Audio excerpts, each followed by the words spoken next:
नमस्कार। मैं doctor Ramanivas Sharma Raman YouTube के इस चैनल पर क्लासिफिकेशन का 9वां स्टेप लेकर के बच्चों आप सबका बहुत बहुत स्वागत। आज के इस सेशन में हम एंजियोस्पर्म की बात करेंगे। एंजियोस्पर्म के बाकी कैरेक्टर्स को इसके पहले वाले सेशन में हमने एक्सप्लेन किया था और जैसा कि हमने पहले से बताया है कि एंजियोस्पर्म को दो भागों में बांटा गया। एक को कहा गया मोनोकॉटिलीडन और दूसरे को कहा गया डाइकॉटिलीडन। मोनोकॉटिलीडन यानी उसकी हिंदी होती है एक बीजपत्री और डाइकॉटिलीडन की हिंदी होती है द्विबीजपत्री। अब ये बीजपत्र क्या होते हैं इसको समझाना पहले जरूरी हम समझते हैं, क्योंकि जब तक आप बीजपत्र नहीं समझोगे तब तक आगे का पूरा डिस्कशन आपको समझ में इसके क्लासिफिकेशन का नहीं आएगा। तो जो पहला स्ट्रक्चर हम आपको दिखा रहे हैं वो एक बीज का है। एक सीड आपके सामने है। उस सीड को दो भागों में, जैसे दाल के या चने का एक सीड, और सीड को फोड़ दिया गया बीज से। फोड़ने पर उसके दो परत या दो फ्लैप अलग अलग हो गए। इन दो फ्लैप को ध्यान से आप देखिए। इस दो फ्लैप में ये जो रचनाएं आपको व्हाइट कलर की दिख रही हैं, ये वाली एक रचना ये और दूसरी ये रचना ये, दोनों पार्ट में ये जो रचना होती है ये कहलाती है कॉटिलीडन या इसी को कहते हैं बीजपत्र। पहली बात, अब आपके समझ में आ गया कि दोनों सीड जो हमने फाड़ दिया बीज से, उसको फाड़ने के बाद दो पार्ट जो हमको दिखे उसमें एक बीजपत्र इधर एक बीजपत्र इधर हो गए। मानिए हम किसी सीड को इस तरह से फाड़े थे तो उसमें दो बीजपत्र दिख रहे थे, तो स्वाभाविक रूप से इसका नाम हम दो बीजपत्री रख सकते हैं।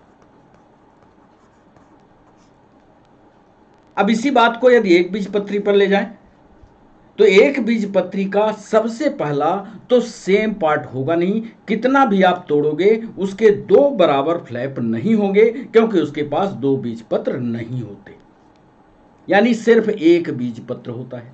अभी बहुत सारे उदाहरण चित्रों के माध्यम से हम आगे आपको समझाएंगे कैसे एक बीजपत्र। तो ये बीजपत्र जब उगेगा, मान लीजिए इस सीड को जमीन में डाल दिया गया। अब जब ये जमीन पर बढ़ता है तो ध्यान से देखिए, ये जर्मिनेशन की प्रक्रिया को आरंभ करता है। सामान्य रूप से बीज पर ये बाहर से एक खोल है, इस खोल को सीड कोट कहते हैं जो बाहर की तरफ होता है, और इस सीड कोट के अंदर ये सारी चीजें, ये कॉटिलीडन सुरक्षित है। अब इसको जर्मिनेट होना है, बढ़ना है। हमने जमीन पर डाल दिया। अब जमीन पर डालने पर दो रचनाएं, आप ध्यान से देखिए, दो रचनाएं यहां पर बढ़ती हैं। ये बीज पत्र का ये हिस्सा, ध्यान से देखिए, ये हिस्सा और ये हिस्सा। अब ये हिस्सा एक नीचे की तरफ बढ़ता हुआ दिख रहा है, एक ऊपर की तरफ बढ़ता हुआ दिख रहा है। जो ऊपर की तरफ बढ़ता हुआ दिख रहा है ये प्रांकुर कहलाता है। हिंदी में इसको प्रांकुर कहते हैं। और जो नीचे की तरफ बढ़ता हुआ दिख रहा है इसको रेडिकल कहते हैं या मूलांकुर कहते हैं। दो शब्द आपको मिल गए। मूलांकुर से आप अर्थ लगा लोगे, साहब ये जड़ बनाएगा, बिल्कुल ये जमीन में नीचे जाएगा। और प्रांकुर से अर्थ आपने लगा लिया, साहब ये तना बनाएगा। एक जड़ बना लिया है तो दूसरा तना बनाएगा। अब यहीं पर सीड का विकास होगा। सीड का विकास, ये रचना ऊपर की तरफ बढ़ करके सूर्य के क्षेत्र में चली जाएगी, जमीन के ऊपर चली जाएगी, और ये वाली रचना ऐसे ही घूमते हुए जमीन की ओर चली जाएगी। अब इसको आप ये समझ लीजिए, ये जो चित्र हमने आपके सामने रखा था ये चने का बीज था। अब कोई आपसे यदि अभी पूछे कि ये बताइए कि चना का पेड़ या अरहर की दाल द्विबीजपत्री में आएगी कि एक बीजपत्री में, आप तुरंत उसका बीज का 2 भाग कर लीजिए।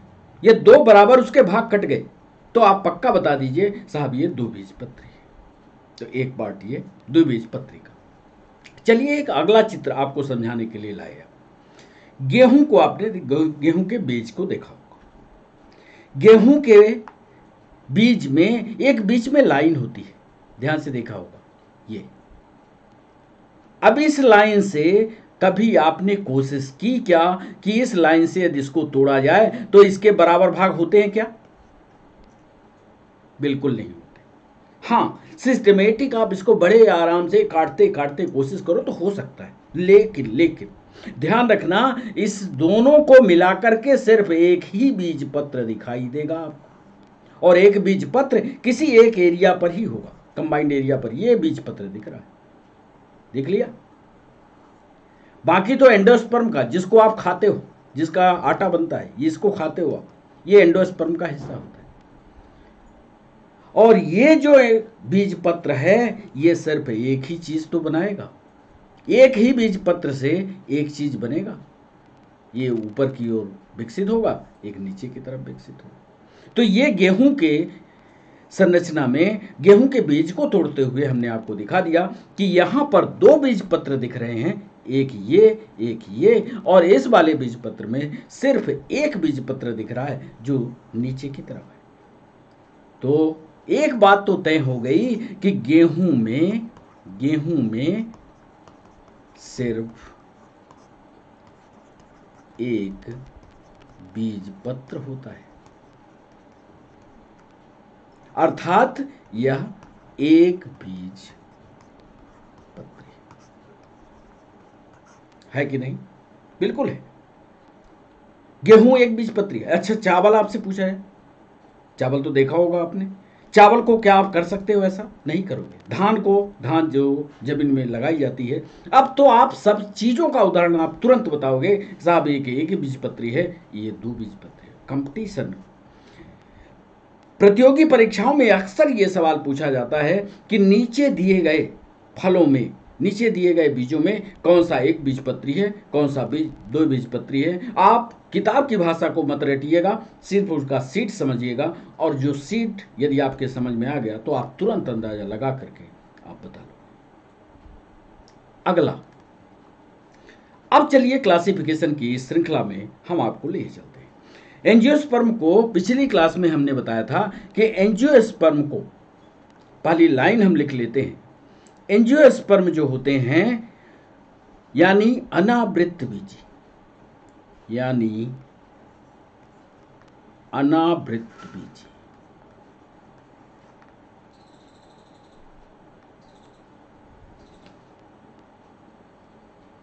सॉरी, यानी आवृत बीजी, अनावृत नहीं, आवृत बीजी। ये तो वो हैं जिनके चारों तरफ बढ़िया से घेरा है, बीज जो है अंदर है, भ्रूणपोष हम लोग खाते हैं, आम का याद करिएगा। आवृत बीजी को बीज पत्र के आधार पर,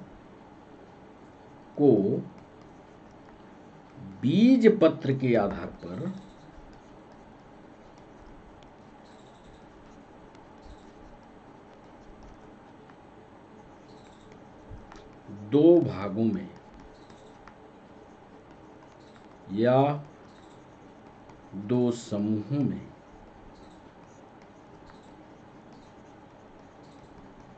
बांटा जाता है, जिसमें से एक को कहते हैं एक बीजपत्री और दूसरे को कहते हैं द्विबीज। इसको ऊपर भी स्पेलिंग लिखी है, इसको मोनोकाट कहते हैं, इसको डाइकाट कहते हैं। इसीलिए हमने ये बना दिया, एंजियोस्पर्म को 2 भागों में बांट दिया, डाइकाट और मोनोकाट। डाइकाट को द्विबीजपत्री और मोनोकाट को एक बीजपत्री कहते हैं। यदि आपसे अभी पूछ ले हम कि ये डाइकाट का उदाहरण बताइए, तो आप बता दोगे दाल, बोलोगे ना। यदि हम आपसे पूछे धान, बता दोगे? हाँ, धान इसका मोनोकॉट का उदाहरण है। ये सवाल आपके कॉम्पिटिटिव एग्जाम में पूछे गए हैं। आप पूरे वीडियो को, जो पहले के वीडियो हैं, सबको एक एक लाइन पढ़ लीजिए, क्योंकि जल्दी ही हम एक टेस्ट सीरीज लाने वाले हैं क्लासिफिकेशन पर। जैसे ही एनिमेलिया का क्लासिफिकेशन पूरा हो जाएगा, एक टेस्ट सीरीज कई दिनों तक जो चलेगी, उसका टेस्ट सीरीज हम लाएंगे और सारे सवाल पूछेंगे। तो जो पीछे के आपके छूटे हुए हैं, 8-9 वीडियो में क्लासिफिकेशन चला है, क्योंकि क्लासिफिकेशन बड़ा चैप्टर था, तो बड़े चैप्टर को थोड़ा थोड़ा करके हमने पढ़ाया, तो पूरा आप पढ़ लीजिए।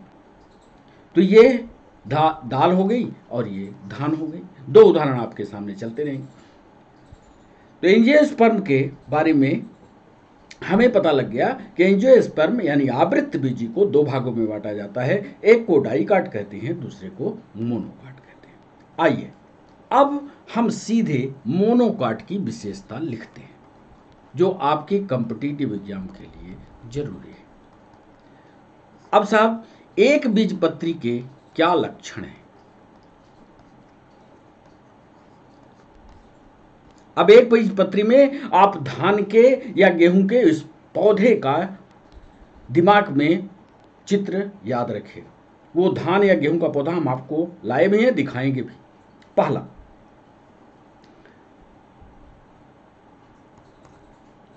मोनोकाट में, अच्छा ये बताओ, कभी गेहूं के या धान के पौधे को उखाड़ो, क्या उसमें मजबूत वाली जड़ें आपको दिखती हैं? आपका जवाब होगा नहीं साहब, नहीं दिखती। पतली पतली जड़ें दिखती, रेशेदार जड़ें दिखती, राइजॉइड टाइप की जड़ें दिखती हैं, लेकिन मूसला जड़ नहीं दिखती। आप एक हाथ से पकड़ते हो, खींच करके बाहर कर देते हो। तो पहला पॉइंट वही लिखते हैं। ये सवाल यूपीएससी में पूछा गया कि मोनोकाट का में जड़ें यानी रूट्स विकसित नहीं होती।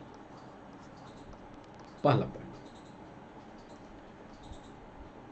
दूसरा, ये बात बताओ, धान का उदाहरण आपने लिया, गेहूं का उदाहरण आपने लिया, अभी और उदाहरण हम आपको बता देते हैं। दूसरी पॉइंट में पहले उदाहरण बता दें, फिर अगला सवाल पूछें जो आपके कॉम्पिटिटिव एग्जाम में पूछा गया। हम यहां पर उदाहरण लिखते हैं घास। मोनोकाट का सबसे अच्छा उदाहरण है घास। बांस, बांस आपने देखा होगा, बांस भी एक घास ही है। गन्ना, गन्ना देखा होगा। ये सब मोनोकाट के उदाहरण हैं। अनाज, अनाज में हमने गेहूं और चावल को शामिल कर दिया। अनाज, केला का पेड़ आपने पक्का देखा होगा, इसके पहले के क्लासिफिकेशन में हमने आपको दिखाया भी है। लिली का पौधा भी देखा होगा, लिली। और इसके अलावा प्याज, प्याज भी देखा होगा। आर्किड, बहुत सारे मेरे पास उदाहरण हैं। उन्हीं का उदाहरण हमने शामिल किया है जो कॉम्पिटिटिव एग्जाम में पूछे गए। घास, बांस, गन्ना, अनाज, केला, लिली, प्याज और आर्किड। ये बताओ, जब इनको उखाड़ते हो आप, तो क्या इसमें मूसला जड़ें या टैप रूट मिलती हैं? आपका जवाब होगा नहीं मिलती साहब। रेशेदार जड़ मिलेगी, कमजोर जड़ें मिलेगी। आप हाथ से पकड़कर खींचोगे, उखाड़ कर बाहर कर देते हो। तो ये मोनोकाट की विशेषता। तीसरा जो हम पॉइंट आपसे डिस्कस करना चाहते हैं, ये बताइए कि ये जो आप देख रहे हो, क्या इनके तने ताकतवर होते हैं? जैसे आम के, इमली के, जामुन के तने ताकतवर होते हैं, क्या इसमें उतनी ताकत पाई जाती है? नहीं पाई जाती। अर्थात इसमें द्वितीयक वृद्धि नहीं होती। एक शब्द आ रहा है, द्वितीयक वृद्धि। इसी को लेकर के सवाल पूछा है, सेकेंडरी ग्रोथ। अब इसको सरल भाषा में पहले हम आपको समझा दें कि सेकेंडरी ग्रोथ है क्या। एक तो प्रारंभिक ग्रोथ होती है, सामान्य रूप से कोई चीज बढ़ जाए। सेकेंडरी ग्रोथ का मतलब होता है कि उसमें कुछ एसेसरी डेवलपमेंट हो जाए, जैसे जैसे उसकी उम्र बढ़े। जैसे मनुष्य जब जन्म लेता है, लड़का हो या लड़की हो, वो 10 से 12 साल तक वो ये नहीं समझता कि हम लड़का हैं कि लड़की हैं। जैसे जैसे उसमें सेकेंडरी डेवलपमेंट होता है, द्वितीयक लैंगिक लक्षण विकसित होते हैं, तब उसको समझ में आता है कि हम लड़की हैं और हम लड़का है। उसी तरह से एक्सेस डेवलपमेंट यानी शरीर में मोटापे का बढ़ना, शरीर में एक्सेस ग्रोथ का होना, इन पौधों में आप देखोगे, चाहे घास हो, चाहे बांस हो, चाहे गन्ना हो, चाहे अनाज हो, इनके तने में मोटापा नहीं होता, यानी सेकेंडरी ग्रोथ नहीं होती। बड़ा इंपॉर्टेंट सवाल है, नहीं होती।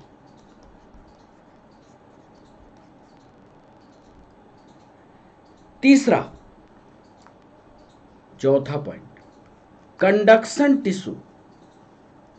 कंडक्शन टिश्यू, अब यहां पर आप अर्थ लगा लिए होंगे। कंडक्शन टिश्यू क्या होता है? वो होता है जाइलम और फ्लोएम। अब जाइलम और फ्लोएम कब काम में आते हैं? एक तो पानी सोखेगा, पानी सोख करके बहुत ऊंचाई वाले पौधों में पहुंचाता है। अब ये तो बहुत ऊंचे वाले पौधे होते नहीं। आप कह सकते हैं कि साहब बांस तो बहुत ऊंचा, बहुत लंबी ऊंचाई वाला होता है, लेकिन बांस इतना सीधा नहीं जाता, वो लटकता हुआ जाता है। कोई भी बांस कितना भी लंबा हो, इतना लंबा सीधा करके नहीं जाता, झुकता हुआ जाता है। अर्थात जाइलम और फ्लोएम होंगे, पक्का हम भी कह रहे हैं होंगे, पर बिखरी हुई अवस्था में पाए जाते हैं। बिखरी हुई अवस्था में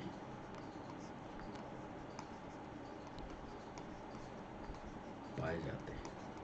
ध्यान दीजिएगा इन सभी पॉइंट पर। एक और चीज जो बहुत महत्वपूर्ण है, यह भी सवाल बन सकता है। आपने सुना होगा नाम कैम्बियम रिंग का। कैम्बियम रिंग से किसी भी पौधे की उम्र का पता लगाते हैं।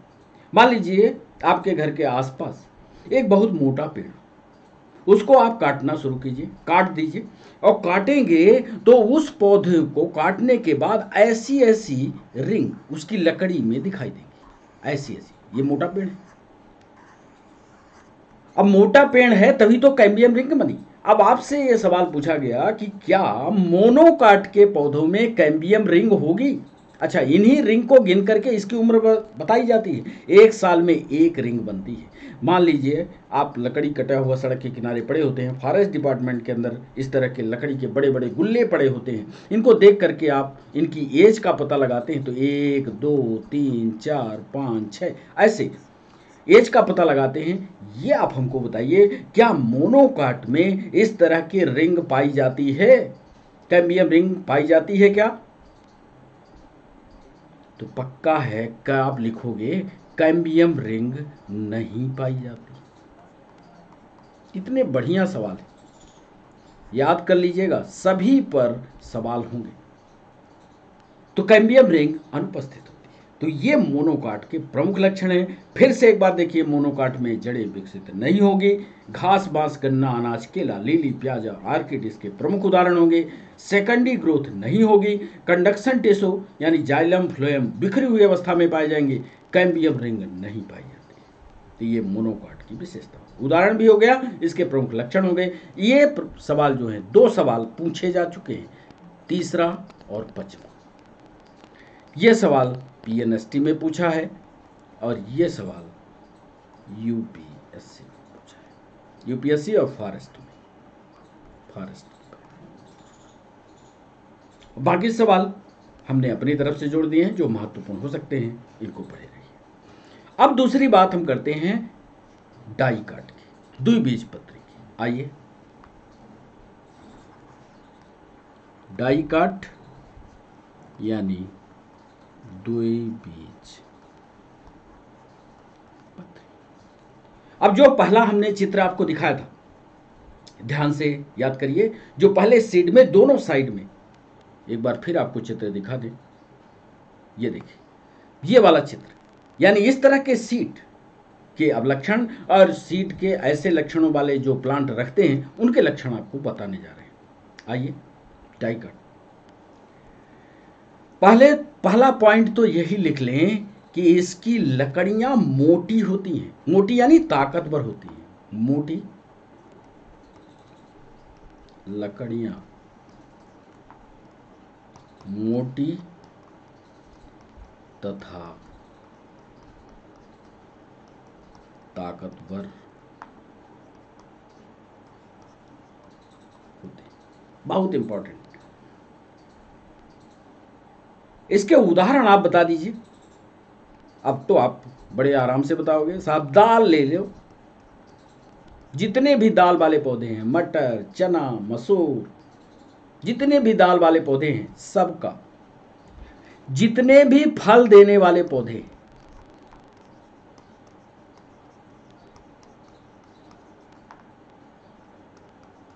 सब, जितने भी फल देने वाले पौधे हैं सब, जितनी भी आप सब्जी खाते हो,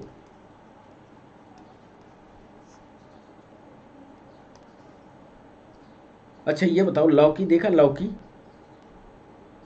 लौकी का सीड देखा?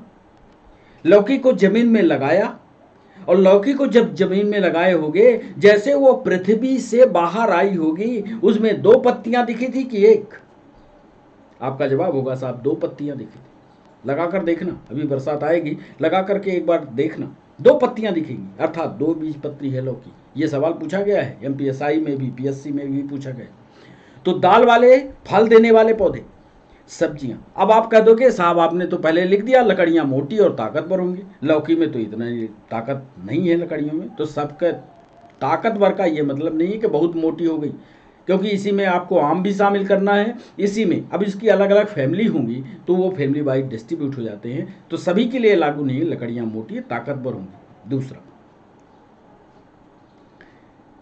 तीसरा ये बताओ, कभी आपने चने को उखाड़ते समय या अरहर के पेड़ को उखाड़ा है? चने को तो आप जब पक जाता है तो बड़े तेजी से पहुंचते हो, किसी दूसरे का खेत होता है, उखाड़ करके बाहर लेकर भागते हो। एक ही। कभी आप अरहर के पेड़ को उखाड़ कर देखो, क्या उखाड़ पाते हो जड़ के साथ? नहीं उखाड़। ताकत लगती है। ताकत क्यों लगती है? क्योंकि इसमें जड़ें विकसित हैं, अर्थात मूसला जड़ पाई जाती है, यानी टैप रूट उपस्थित है। तो ये भी लिख लेते हैं, जड़ ताकतवर होती है। उखाड़ के देखना। तथा अभी उधर सीड एक दिखाए कि सीड में दो चीजें बनती हैं, एक प्लीम्यूल बनता है, एक रेडिकल बनता है। प्लीम्यूल से तना बनता है, रेडिकल से जड़ बनता है। वही चीज हम लिखना चाहते हैं, जड़ ताकतवर होती है तथा प्लीम्यूल से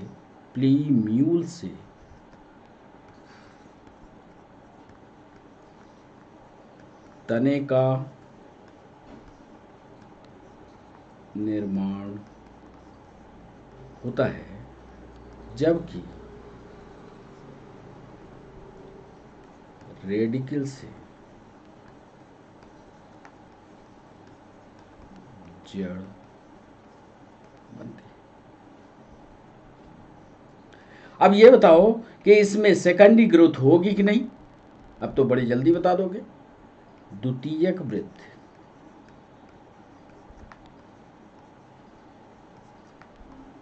यानी सेकेंडरी ग्रोथ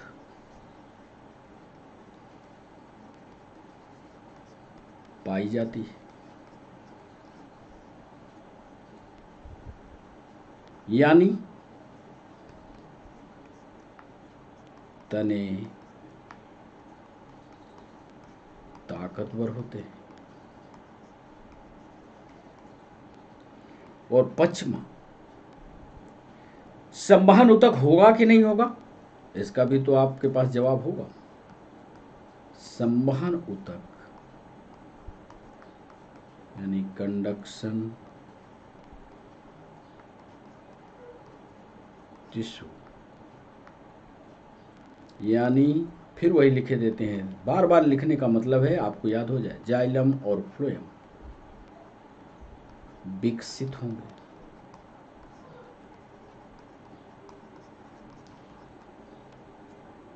जाइलम और फ्लोएम इसमें विकसित होंगे। तो एक बार फिर द्विबीजपत्री को आप देखिए, लकड़ियाँ मोटी ताकतवर होंगी, दाल देने वाले पौधे जितने होंगे, सब्जी देने वाले जितने होंगे, जड़ ताकतवर होगी, प्लीम्यूल से तने का निर्माण होगा, जबकि रेडिकिल से जड़ का निर्माण होगा। द्वितीयक वृद्धि यानी सेकेंडरी ग्रोथ पाई ही पाई जाएगी, तने ताकतवर होंगे, कंडक्शन टिश्यू यानी जाइलम और फ्लोएम दोनों विकसित अवस्था में पाए जाते हैं।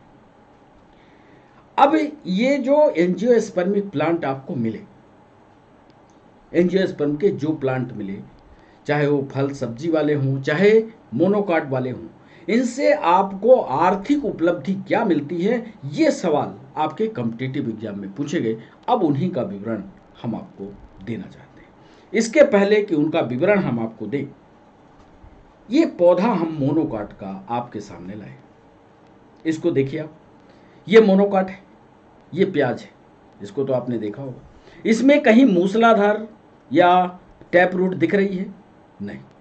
राजवाट जैसे अपस्थानिक जड़ें लीजिए। इसका मतलब इसमें कमजोर वाली जड़ें हैं, मूसला जड़ें नहीं है। तो प्याज किस में आएगी, जल्दी बताइए? मोनोकाट में आएगी। दे दिया उदाहरण। ये एमपीएसआई में भी सवाल पूछा गया, एमपीपीएससी में भी पूछा गया। मोनोकाट एक बीज पत्र वाली है। ये आपके बगल में गेहूं है, गेहूं का भी देख लीजिए, ये जड़ देखिए। तना तो इतना ताकतवर दिख नहीं रहा, तने में ताकत नहीं।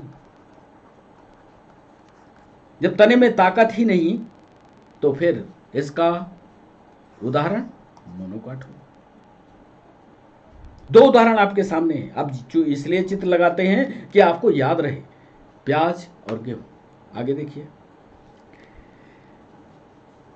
आवृतबीजी या एंजियोस्पर्म के आर्थिक फायदे क्या क्या हैं और कौन कौन से सवाल पूछे गए, अब इसको लिखते हैं। पहली बात, इनसे का मतलब है एंजियोस्पर्म से।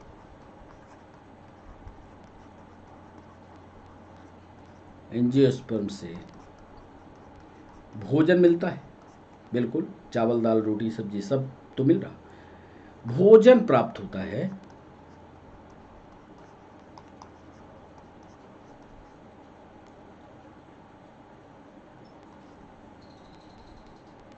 एंजियोस्पर्म से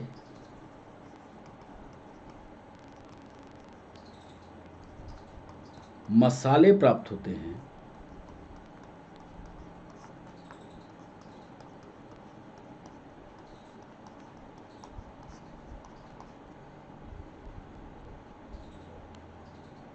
और एंजियोस्पर्म से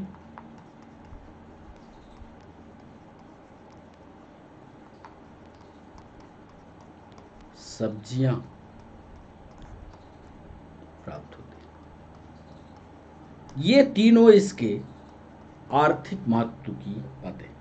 अब इस पर ऐसा सवाल नहीं पूछा, ये तो आपको पता लग गया कि इससे मसाला भी मिलेगा, भोजन भी मिलेगा, सब्जी भी मिलेगी। उसने कुछ प्लांट के नाम, कॉम्पिटिटिव एग्जाम में कुछ प्लांट के नाम पूछे, उनके बारे में हम आपको विवरण देते हैं। इसके अलावा एक लाइन और लिखा दें कि एंजियोस्पर्म से, एंजियोस्पर्मिक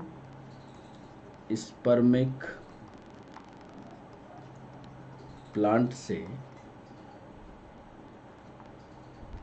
दवाइयाँ मिलती हैं। ये भी हम उदाहरण बताएंगे। दवाइयाँ मिलती हैं, इनसे इत्र मिलता है, इनसे रबड़ मिलती है, इनसे साबुन मिलता है, इनमें सौंदर्य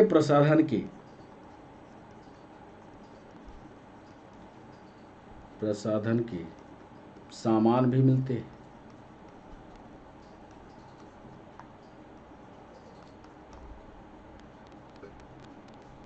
सामान भी मिलते हैं या बनाए जाते हैं।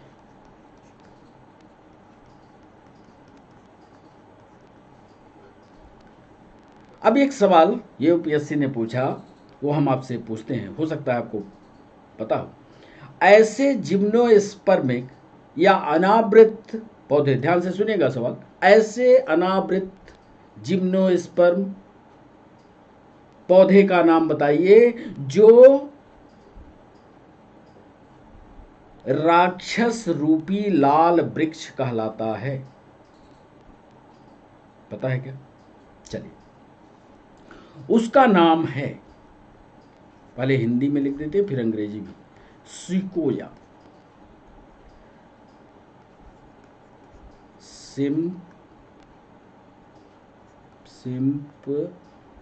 सिम्परवीरेंस।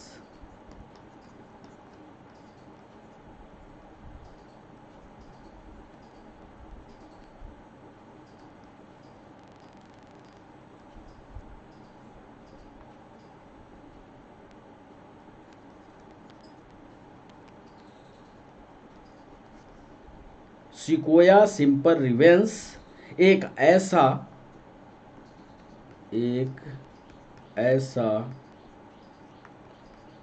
जिम्नोस्पर्मिक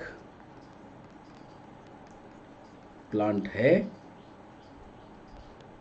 जिसे जाइंट रेडवुड ट्री कहा जाता है।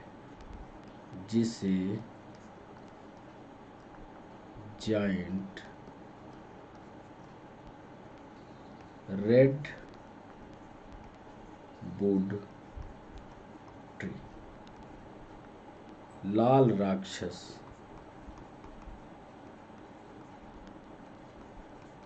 पौधे के नाम से जाना जाता है।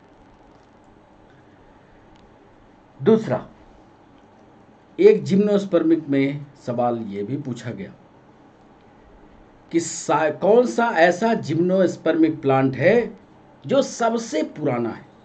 जिम्नोस्पर्म के ऐसे प्लांट का नाम बताइए जो सबसे पुराना है। साइकस सबसे पुराना जिम्नोस्पर्मिक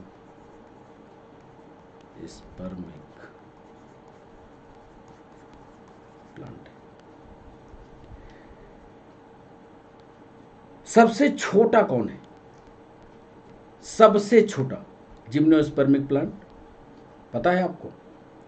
ये हम अपनी तरफ से इसमें जोड़ रहे हैं। सबसे छोटा लिख लीजिए, जैमिया। ये सारे प्लांट हम आयु आपको चित्र के माध्यम से दिखाएंगे भी, याद भी हो जाएगा।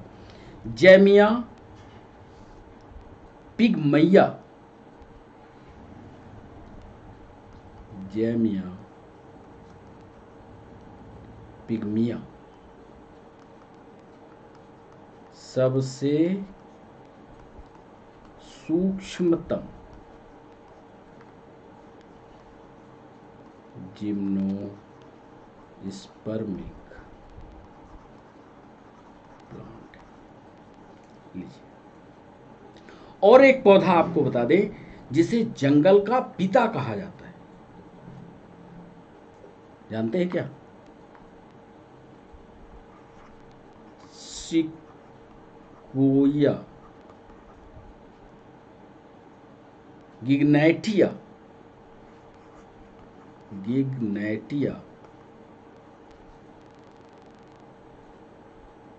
ये जिम्नोस्पर्मिक प्लांट है। जिम्नोस्पर्मिक प्लांट है और इसे फादर ऑफ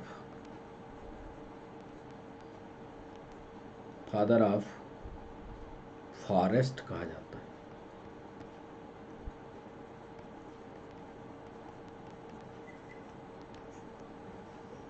इन सभी को एक क्रम से हम भी आपको दिखाएंगे।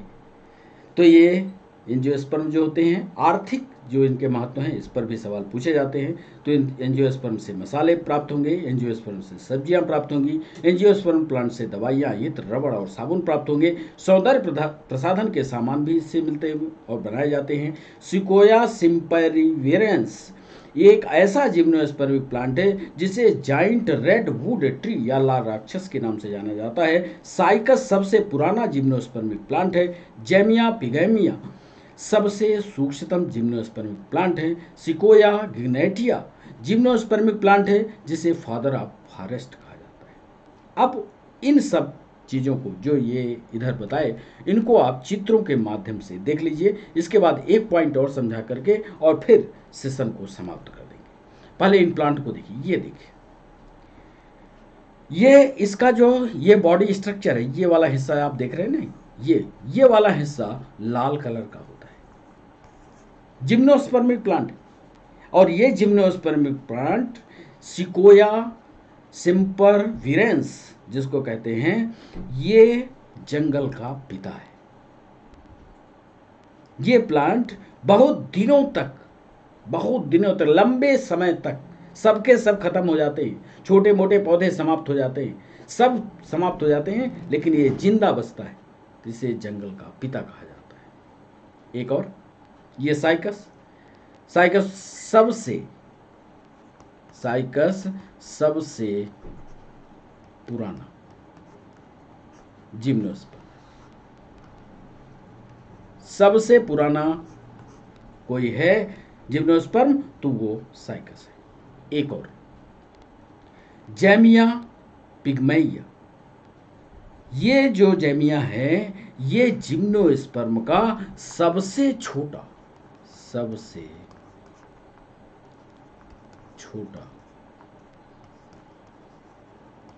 जिम्नोस्पर्मिक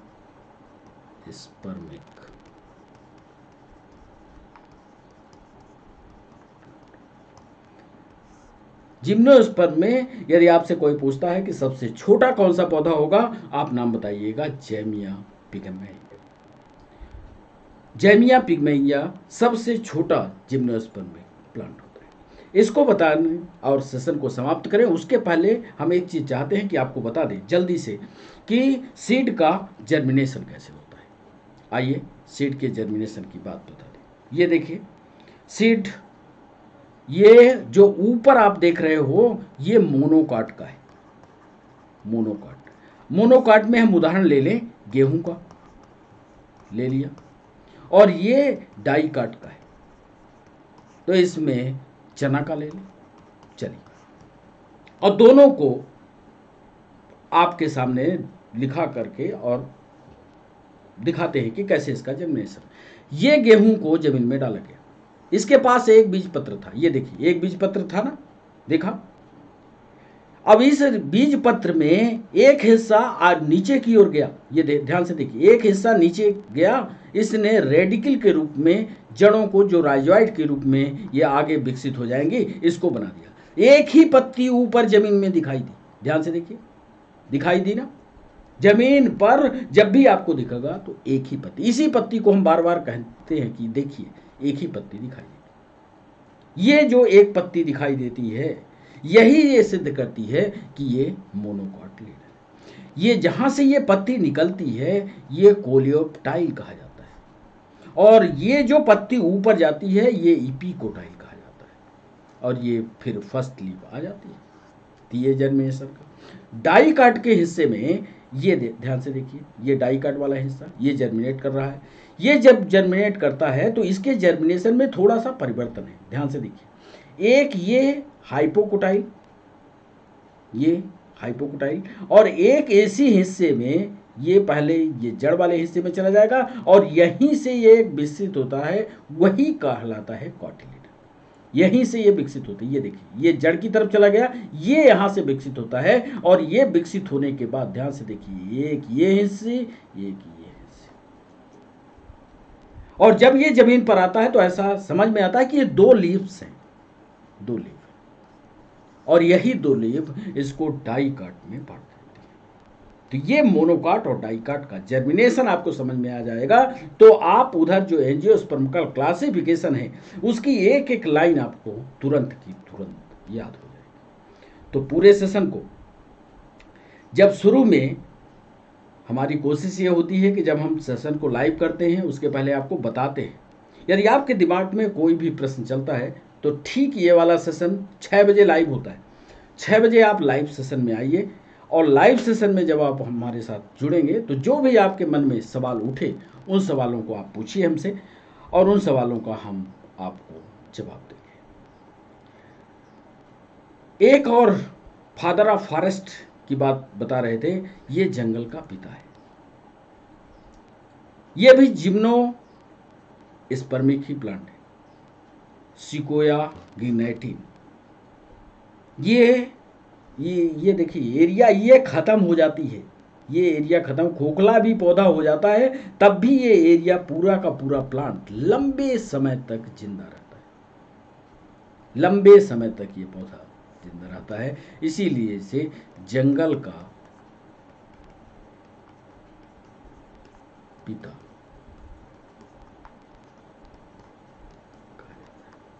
इसी को फादर ऑफ फॉरेस्ट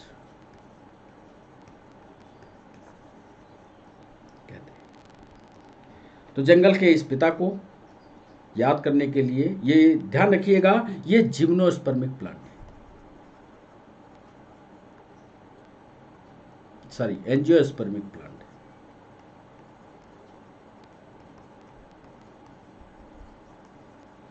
तो कुछ ऐसे सवालों को याद रखिएगा।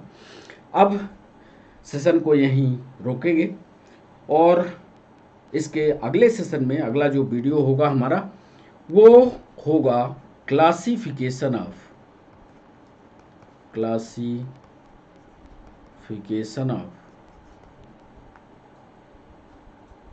एनिमेलिया। अब जंतु जगत का वर्गीकरण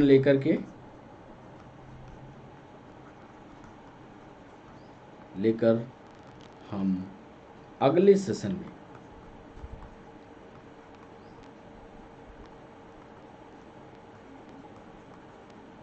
मिलेंगे। तो बच्चों अपनी प्रतिक्रियाएं जरूर बताया करिए, आपके कमेंट आते हैं तो हमें ताकत मिलती है। कमेंट जरूर किया करिए, क्या समझे आप, क्या नहीं समझे, कौन और ऐसा सुधार किया जा सकता है कि आपको क्लासिफिकेशन का ये कठिनतम चैप्टर सरल भाषा में समझाया जा सके। पढ़िए, पढ़ने के बाद उसको एनालिसिस करिए, समझिए। याद नहीं होता तो हमें कमेंट बॉक्स में जरूर बताइए। चैनल को सब्सक्राइब करेंगे तो बहुत जल्दी हम सीधा आपसे लाइव मिलेंगे। लाइक कीजिए, सब्सक्राइब कीजिए। अगले सेशन में क्लासिफिकेशन ऑफ एनिमेलिया, जंतु जगत का वर्गीकरण लेकर के नेक्स्ट वीडियो में हम आपसे मिलेंगे। जैसा कि आप जानते हैं कि हम एक दिन का गैप करके दूसरा नेक्स्ट सेशन लाते हैं ताकि आपको पढ़ने का समय मिल जाए, नोट्स बनाने का समय मिल जाए। तो आज के सेशन के लिए बस इतना ही, फिर नए सेशन में मिलते हैं। चैनल को सब्सक्राइब करें, पढ़ें, मस्त रहें। तब तक के लिए बच्चों बाय बाय, नमस्कार।